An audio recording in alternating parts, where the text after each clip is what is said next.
प्रशाखा पदाधिकारी ASO post की नई वैकेंसी आई है। तो चलिए आप सभी इस नई वैकेंसी के बारे में फुल डिटेल्स जानकारी देखिए।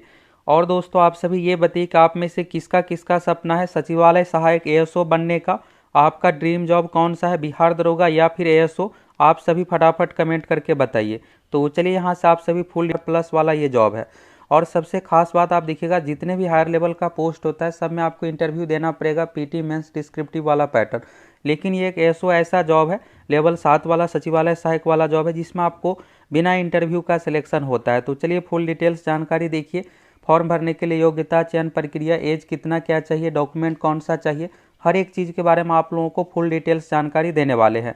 और आप पहले देखिएगा, इसका नाम जो होता था ना सचिवालय सहायक, अब बदल करके हो गया है सहायक प्रशाखा पदाधिकारी, यानी कि असिस्टेंट सेक्शन ऑफिसर। तो अब ये नाम बदल गया और देखिएगा तो बहुत सारी सुविधाएं भी। अब देखिए आप सभी ये बताइए कि आपके अनुसार दरोगा बेस्ट है या फिर एएसओ?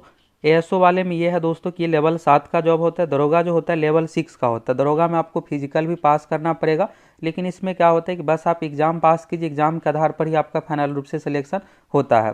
तो चलिए यहाँ से एक एक करके फुल डिटेल्स में जानकारी देखिएगा। तो यहाँ से देखिएगा ऑफिशियल वेबसाइट से फॉर्म फिलअप करने के लिए आपको इस तरह से आ जाना है। पोस्ट नेम है, यहाँ पर अपना पोस्ट नेम, इसके बाद candidate name, father's name, mother's name, इस तरह से चीज़ें देना है। अब ये है कि इसमें एज कितना क्या चाहिए, फॉर्म भरने के लिए योग्यता क्या कुछ है, कब से एज मांगा जा रहा है, हर एक चीज़ के बारे में आप लोगों को इस वीडियो में जानकारी देने वाले। फॉर्म का डेट क्या कुछ है, यहाँ से आप देखिएगा अपना डिटेल्स ये सब हो गया। डोमिसाइल में बिहार का निवासी, यहाँ से कैटेगरी अपना सेलेक्ट कीजिएगा। और देखिए अगर आप बीसी कैटेगरी से आते हैं तो अपना एनसीएल प्रमाण पत्र जरूर बना लीजिए, क्योंकि देखिए बिहार में जो भी वैकेंसी आती है बिना एनसीएल का आपको आरक्षण का लाभ नहीं मिलने वाला। भले आप अभी फॉर्म भर दीजिएगा, लेकिन फाइनल सिलेक्शन के समय मांगा जाएगा, नहीं रहेगा तो फिर आपको जनरल कैटेगरी में रखा जाएगा और फिर उस अनुसार आपका पीटी मेंस हर परीक्षा में मार्क्स होना चाहिए। और अगर आप ईडब्ल्यूएस चाहते हैं तो ईडब्ल्यूएस प्रमाण पत्र, SC ST चाहते तो SC ST वालों को सिर्फ जाति प्रमाण पत्र बनाना पड़ता है। तो सभी डॉक्यूमेंट अपना तैयार रखिए। यहाँ पर ये सब चीज़ें हो गया, मोबाइल नंबर, ईमेल आईडी, इसके बाद यहाँ पर जो भी यहाँ पर डिटेल्स मांगा जा रही है ये सब सबमिट करने के बाद सबमिट कीजिएगा। इस तरह से आपका रजिस्ट्रेशन हो जाएगा। रजिस्ट्रेशन होने के बाद फिर आपको यहाँ पर होम सेक्शन पर आ जाना है। होम सेक्शन पर आने के बाद यहाँ पर यूज़र आईडी पासवर्ड से लॉगिन कीजिएगा। अगर नहीं पता है तो यहाँ पर फॉरगेट रजिस्ट्रेशन नंबर पासवर्ड पर क्लिक करके आप अपना पासवर्ड यहाँ से रीसेट भी कर सकते। तो ये तो हो गया दोस्तों फॉर्म से संबंधित प्रक्रिया। अब चलिए यहाँ से देखिए आप में से इस फॉर्म को कौन कौन फिलअप कर सकते हैं, सीटों की संख्या कितना क्या है, कैसे क्या सिलेक्शन होगा, हर एक चीज़ के बारे में आप लोगों को फुल डिटेल्स जानकारी देने वाले हैं। और देखिएगा दोस्तों, बिहार में कोई भी वैकेंसी आती है तो सबसे पहले आपको इसी चैनल पर जानकारी मिलता है और हर एक अपडेट के साथ साथ आप लोग को तैयारी भी करवाते हैं। अगर आप पहली बार चैनल पर आए हैं तो ये आपके काम का चैनल है, फटाफट सब्सक्राइब कीजिए, चैनल जुड़ जाइए। यहाँ से देखिएगा सबसे पहले क्या है कि आपको पीटी एग्जाम पास करना है। तो पीटी एग्जाम में देखिए सबसे पहले आपको 100 क्वेश्चन पूछा जाएगा। पैटर्न देखिएगा तो इसका बहुत ही बढ़िया वाला पैटर्न है।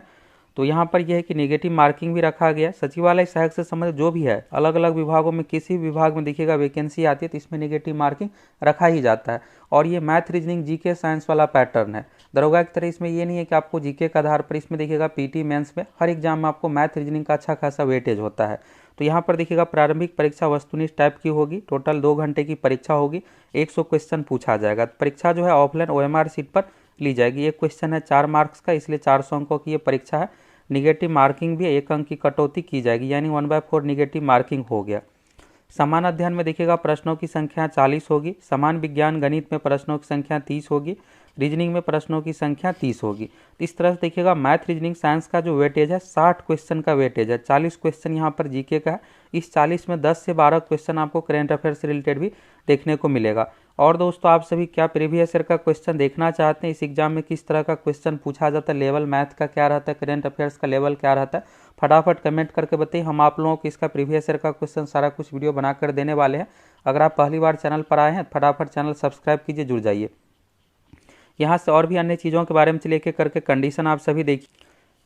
ये देखिएगा दोस्तों, तो फिर से नई वैकेंसी आई है। तो चलिए यहाँ से आप सभी चीज़ों के बारे में एक एक करके देखिएगा। तो यहाँ देखिएगा फॉर्म भरने का जो डेट रखा गया है 12 मार्च 2024 से ये फॉर्म भराना शुरू हो गया है। फॉर्म भरने की अंतिम तिथि जो है 2 अप्रैल 2024 है।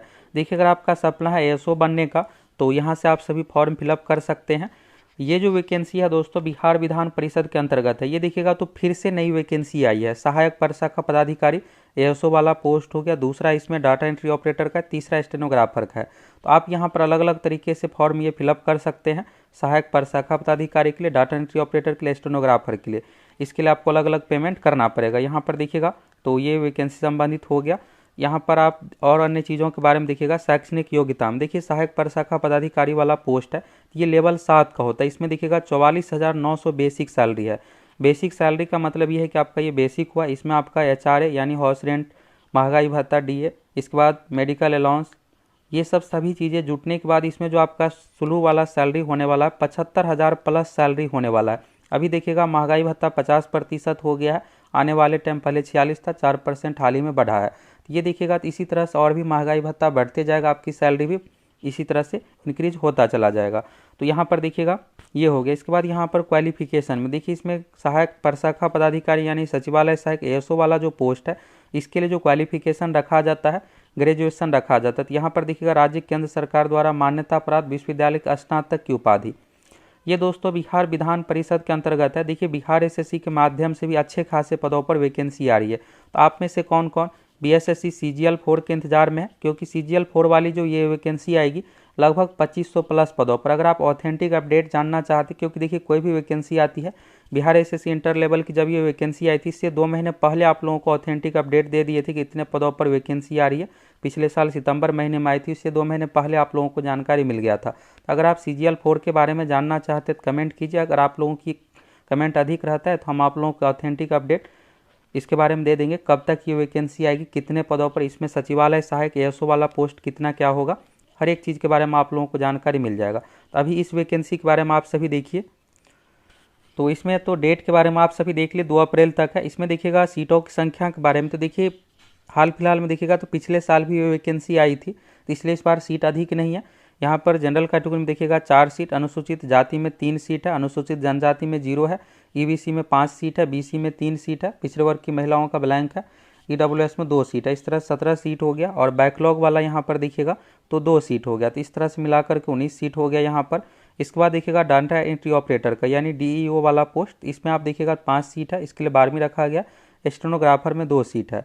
इस तरह से हो गया। शैक्षणिक योग्यता में देखिएगा तो सहायक प्रशाखा पदाधिकारी के लिए ग्रेजुएशन के साथ साथ टाइपिंग स्पीड भी इसमें मांगा जा रहा है। साथ ही यहाँ पर देखिएगा ये वांछित योग्यता है, तो वांछित योग्यता में जरूरी तो नहीं रहता है, यहाँ पर टाइपिंग ये सब चीज़ें आपको आना चाहिए। कंप्यूटर दक्षता जांच यहाँ पर ये सब चीज़ें लिया जाएगा। इसके बाद देखिएगा डाटा एंट्री ऑपरेटर में तो इसमें आपको 12वीं मांगा गया है और साथ ही इसमें आपका टाइपिंग स्पीड ये सब कंडीशन आप दे सकते हैं। स्टेनोग्राफर वाला में इसमें ग्रेजुएशन मांगा गया है, इसमें भी आपका शॉर्ट हैंड ये सब चीज़ें होना चाहिए, यहाँ से आप देख सकते हैं। आरक्षण का लाभ बिहार के निवासियों को दिया जाएगा। एज के बारे में अन्य चीज़ों के बारे में देखिए कैसे क्या सिलेक्शन होगा, इसमें मेंस एग्जाम किस तरह से होगा। न्यूनतम आयु देखिएगा तो 1 जनवरी 2024 को मिनिमम 21 साल होना चाहिए। डाटा एंट्री ऑपरेटर के लिए 18 साल का कंडीशन है, स्टेनोग्राफर के लिए 21 साल है। तो यानी एएसओ वाला जो पोस्ट है उसके लिए 21 साल हो गया। अधिकतम की बात करें तो बिहार में जनरल कैटेगरी के लिए 37 साल है, जनरल कैटेगरी में महिलाओं के लिए 40 साल, बीसी ईबीसी कैटेगरी में पुरुष महिला दोनों के लिए है 40 साल, एससी एसटी कैटेगरी में पुरुष महिला दोनों के लिए 42 साल। ये 1 जनवरी 2024 के अनुसार काउंट होगा। एज के बारे में यहाँ से आप देख लिए। और अन्य चीज़ों के बारे में देखिए परीक्षा की पद्धति तो सहायक प्रशाखा पदाधिकारी की जो भर्ती प्रक्रिया होगी 3 चरणों में। सबसे पहले आपको पीटी एग्जाम पास करना है, जो कि अभी आप लोगों को बताएं कि पीटी में आपको टोटल 100 क्वेश्चन पूछा जाएगा। एक क्वेश्चन होगा 4 मार्क्स का, यानी टोटल 400 अंकों की परीक्षा होगी। मैथ रीजनिंग जीके साइंस वाला पैटर्न है। ये ऑफलाइन परीक्षा ली जाएगी ओएमआर सीट पर। फिर इसके बाद आपका होगा हिंदी इंग्लिश टाइपिंग टेस्ट, इसके बाद होगा कंप्यूटर टेस्ट, फिर इसके बाद होगा मेंस एग्जाम वर्णात्मक यानी डिस्क्रिप्टिव। देखिए मेंस एग्जाम इसमें बिल्कुल नॉर्मल होता है, ज़्यादातर क्वेश्चन पॉलिटिकल साइंस का पूछा जाता है। मैथ में ऑब्जेक्टिव टाइप का ही क्वेश्चन पूछा जाता है। तो इस तरह से मेंस एग्जाम हो गया डिस्क्रिप्टिव। इसका सिलेबस आप वेबसाइट से देख सकते हैं, नॉर्मल ही है, बस आप पीटी पास कीजिए। इसके बाद अगला चरण आसान ही है। इसके बाद देखिएगा यहाँ पर 50 अंकों का हिंदी कंप्यूटर टेस्ट होगा 30 शब्द प्रति मिनट, 50 अंकों का अंग्रेजी टाइपिंग टेस्ट होगा। ये आपको पास करना है और ये मार्क्स जो है मेरिट में जुटेगा। हिंदी अंग्रेजी देखिएगा टंकन परीक्षा और कंप्यूटर टेस्ट। तो कंप्यूटर टेस्ट जो होता है ये क्वालिफाई होता है। और इसके बाद मेधा सूची हिंदी टंकन और मुख्य परीक्षा में प्राप्त अंकों के आधार पर मेधा सूची तैयार की जाएगी। इसके बाद देखिए डाटा एंट्री ऑपरेटर, इसके बारे में यहाँ से आप सभी पैटर्न के बारे में देख सकते हैं। इसके बाद स्टेनोग्राफर वाला है, तो इसमें भी इसी तरह के लगभग पैटर्न है। प्रारंभिक परीक्षा देखिएगा तो इसमें आपसे 40 क्वेश्चन जीके से मैथ और साइंस से 30 क्वेश्चन, रीजनिंग से 30, यानी 100 वाला पैटर्न है। पीटी पास कर जाइएगा। इसके बाद होगा आपका टाइपिंग टेस्ट, इसके बाद होगा फिर कंप्यूटर टेस्ट और फाइनल में डिस्क्रिप्टिव एग्जाम है। और फाइनल मेरिट लिस्ट आपका descriptive exam plus typing test में मार्क्स के आधार पर बनेगा। यहाँ पर सिलेबस देखिएगा, हिंदी भाषा का ज्ञान है 100 अंक का 2 घंटा, ये सिर्फ क्वालिफाई है। द्वितीय पत्र होता है समान अध्ययन, इसमें आप देखिएगा 80 अंक जो है यहाँ पर आपको जो पैटर्न दिया हो उसी के अनुसार पूछा जाता है। और इसमें ज़्यादातर क्वेश्चन आपको पॉलिटिकल साइंस से ही देखने को मिलेगा। इसमें जितने भी टॉपिक है जैसे मूल कर्तव्य, राष्ट्रपति, राज्यपाल, संवैधानिक स्थिति, प्रस्तावना, ये हर टॉपिक से इसमें क्वेश्चन पूछा जाता है। इसी अनुसार आप पैटर्न पर आपको तैयारी करना है। और 20 अंक का यहाँ पर देखिएगा तो मैथ है, तो मैथ बिल्कुल नॉर्मल पूछा जाता है, इसमें आपको ज़्यादा दिक्कत नहीं होने वाला है। परीक्षा शुल्क देखिएगा तो यहाँ पर परीक्षा शुल्क जो रखा गया है जनरल, EWS, BC कैटेगरी के लिए 600 रुपये। अगर आप SC ST महिला किसी भी कैटेगरी से है तो आपको 150 रुपये फॉर्म का फी देना पड़ेगा। तो PT के बारे में आप देख लिए, मेंस का पैटर्न देख लिए, डिस्क्रिप्टिव वाला का टोटल सॉन्ग का होगा। और फाइनल मेरिट लिस्ट आपका मेंस एग्जाम डिस्क्रिप्टिव में द्वितीय पेपर जो है इस पेपर प्लस टाइपिंग टेस्ट में मार्क्स के आधार पर आपका मेरिट बनने वाला है। इसके बाद देखिएगा ऑनलाइन आवेदन भरते समय आपको यहाँ पर महत्वपूर्ण निर्देश दिया हुआ है। बिहार विधान परिषद का ऑफिशियल वेबसाइट से आपको फॉर्म फिलअप करना है जो कि यहाँ पर दिया हुआ है। तो वहाँ पर देखिएगा तो लिंक दिया हुआ है, वहाँ पर आप क्लिक कीजिए। चलिए यहाँ पर आप सभी वेबसाइट के माध्यम से देखिए, ये देखिएगा बिहार विधान परिषद का ऑफिशियल वेबसाइट है। और यहाँ पर आपको आ जाना है, सचिवालय सहायक से संबंधित जो विज्ञापन है 02/2024 है, इस वाले पर आपको क्लिक करना। ऑनलाइन आवेदन का लिंक है। क्लिक करने के बाद यहाँ से एक नया वेबसाइट ओपन होगा। यहाँ पर एडवर्टाइजमेंट नंबर है 0203, तो आपको 02/2024 वाले पर क्लिक करना है। क्लिक करने के बाद यहाँ पर देखिए रजिस्ट्रेशन, इस तरह से आगे पेमेंट, ये सब चीज़ों के बारे में आ गया। रजिस्ट्रेशन पर क्लिक कीजिएगा। सहायक प्रशाखा पदाधिकारी वाला पोस्ट है, इस पर आपको क्लिक करना है। यहाँ पर आप देखिएगा पोस्ट नेम सहायक प्रशाखा पदाधिकारी असिस्टेंट सेक्शन ऑफिसर। यहाँ पर आपको अपना candidate name, confirm name, father's name, mother's name, domicile यहाँ पर बिहार आपको अपना सेलेक्ट कर लेना है अगर आप बिहार के निवासी है। अदर स्टेट से तो भी आप इस फॉर्म को भर सकते हैं। कैटेगरी जेंडर, अगर आप दिव्यांग है, ये सब details, freedom fighter, date of birth, mobile number, email ID, ये सब बेसिक डिटेल्स देने के बाद यहाँ पर आपको सबमिट करना है। और यहाँ पर इस चेकबॉक्स पर क्लिक करना है। सबमिट करने के बाद आपका रजिस्ट्रेशन हो जाएगा, यूजर आईडी और पासवर्ड मिलेगा, फिर लॉगिन करके आप फॉर्म फिलअप कर सकते हैं। तो आप सभी दोस्तों ये बताइए कि आप में से किसका किसका सपना है सहायक प्रशाखा पदाधिकारी ASO बनने का। आपका ड्रीम जॉब ASO है या फिर दरोगा? फटाफट आप सभी कमेंट करके